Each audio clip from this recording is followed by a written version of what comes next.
And we are back on this toxic Turn Up Tuesday.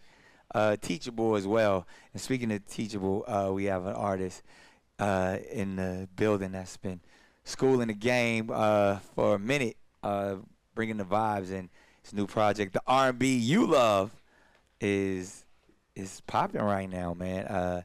Singer-songwriter Kenyon Dixon in the building, y'all. Woo! What's happening? Yeah, yo, what's good, man? Welcome, first of all, but just giving everybody a little bit of background. Tell everybody where you from and how you got in the game. Man, so I'm from LA native, which is rare apparently. I'm from Watts, Georgia Projects, man. Born and raised. So I come from like a super musical family. Pops and my moms are all musically inclined. Church. Yeah. Church, man. 7 of us in total, siblings. All of them do music. I'm the youngest. So nice. I kind of couldn't escape it, man. But I first got into the game background singing for a lot of different people, from Faith Evans to Justin Timberlake, Nick Jonas, Jill Scott, Kirk Franklin. Nice. And then just, really kind of focused on my own music, although I was still doing it then when I was working with them. Just went like full-fledged with the music, man, and that kind of shifting that focus is what made everything take off. So that's here now. Nah, that's dope too, because I mean, a lot of people don't know like the journeys and the struggles of like, especially artists that are from out here and that kind of come up in it and having to kind of make their way through, session work and doing backgrounds and even writing and like helping the artists that we know and love. Yeah. But never, or at least not getting their shot for a very long time. So you feel like one of those artists. So what was the big break for you? Man, I feel like there were several like key moments, but I will say one of the first I remember, I used to sing background for Tyrese, and when I started singing for Tyrese, I ended up writing for him. So I wrote on his Open Invitation album, and then a lot of the Black Rose album, and then I went on tour with him. Tank and Ginuwine as CGT, but I ended up writing a lot of the records on that album as well. So I think that was kind of my first. That's like the first break I remember, man. But it was super cool as like a younger R&B artist. Cause I felt like I was getting game firsthand. You kind of can't learn from the OGs from anybody better than those three. Those three right there. Yeah. So you do R&B money yet? I haven't, not yet. Yeah, not yet. I bet you that's gonna be a good one. Shouts out to Tank and Jay Valentine. Yes, sir. But this is kind of teeing you up perfectly for your project of the R&B You Love. Yeah. Tell us about it. Man, R&B You Love, it really is in the title, man. It's kind of like my love letter to R&B. I think when we talk about R&B, a lot of the times it's always like we highlight the 90s or early 2000s, but there's like such a great run of R&B music from like the soul of like the 70s to the 80s.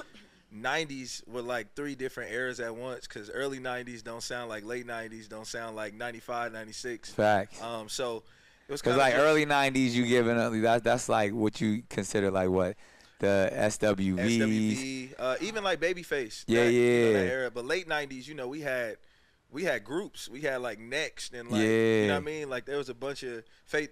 Even though we had Faith kind of in the early 90s too, but like that run. She transcended the 90s, but like I get what you're saying, because like the early 90s was strictly R&B, but by the time the golden era of hip hop, like then it started merging. It was like that hip hop R&B. So, and then, it just got to a space, man, where it's all classic, but you can go everywhere from the Tevin Campbell's Can We Talk all the way to like Usher, You Remind Me and all of those type of joints. Yeah, man. It's crazy fire eras. But, yeah, the album just kind of touches on my inspiration. I think it's important, too, as a younger R&B artist to, like, show our inspiration, because, like, considering social media, we get a lot of remixes of stuff, and people don't even know who they're inspired by because they get different versions of the record. So what I love about the album is that it's a conversation starter, because people hear it and, like, I have like my Babyface influences on there, my Usher influence, my Marvin Gaye, and so it has sparked conversations online where they're like,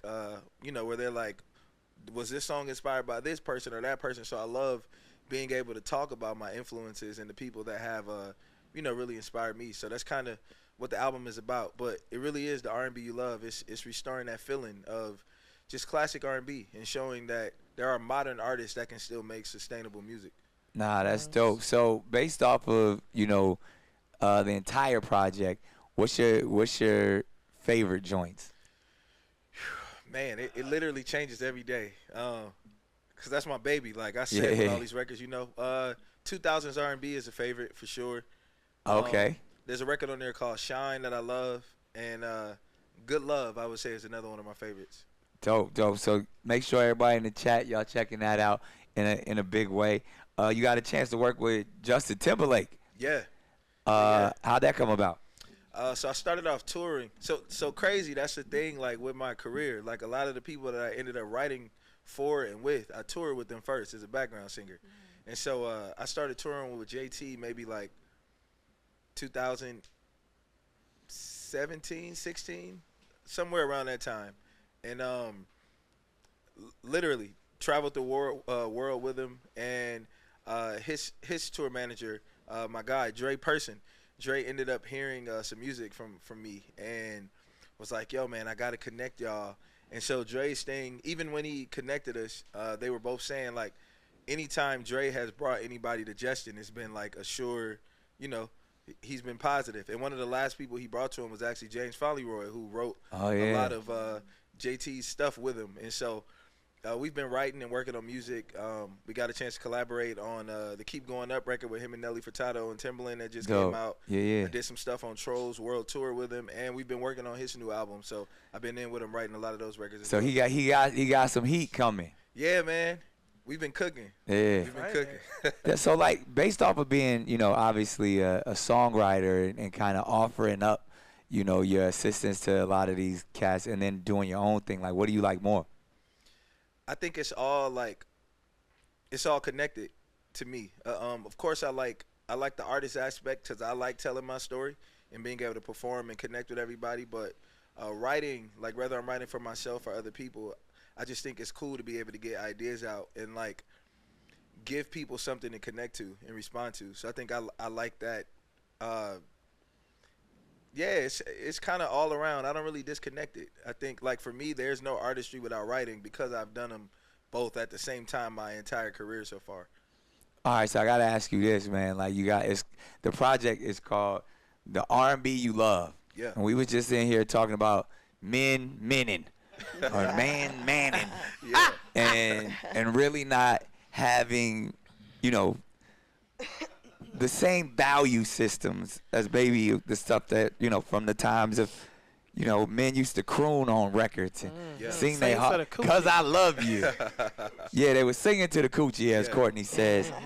And your vibes on this project is definitely real R&B. But knowing the guys today, what type of guy? Are you that guy for sure? Are you just offering that music? And is that really connecting? Because is it really the same? Are we those type, like, guys ain't doing that no more. So how do you make music in the sense of, like, the R&B you love, but now niggas is talking about, fucking multiple chicks off of pills, how do you make that romantic? 13. Man, I really am that guy. I think that's the cool thing about the art. Oh, yeah, look how Courtney perked up in her seat. Nah, that's the cool thing about my art is I'm really connected to it. It's really who I am, like 24/7. You know what I mean? And so, I think it is kind of hard in the climate to get visibility for this type of music because it's not what's popular. And I think that art really does imitate life. So a lot of what we're hearing is how people are living now. It's not like love looks a lot different in 2023 than it did when we were getting these records. But I feel like I live like in a place of nostalgia, so my mind is always like fond of that, and I'm always trying to find a way to bring a different dynamic to the listener's ears, because I do think we get a lot of like toxic music, but I also know a lot of beautiful music, and it doesn't land on the right platforms a lot of the time. So I just try and do my job to not only promote the fact that I'm making it, but that there are other artists like me who are putting out, that music. So I think for myself, I'm okay with being a leader. Like it doesn't bother me that I'm making music that's different than everybody else. It doesn't bother me that it takes a little longer, because 10, 15 years from now, I'll still be proud of what I put out. So I always think of it in terms of legacy versus like what's happening right now. Well, clearly you know what you're doing because you Grammy nominated, and probably really, some of the guys that are doing the same music or similar vibes are the PJ Mortons and the BJ Chicago kids. My brothers, yeah. Those are your guys, man. Like, so what is it a new, like, because I don't want to call it neo soul because that was kind of like, that was what it used to be. What would you call this genre for that you participate in? I think it's just classic R&B, honestly, because I think classic R&B has very specific elements.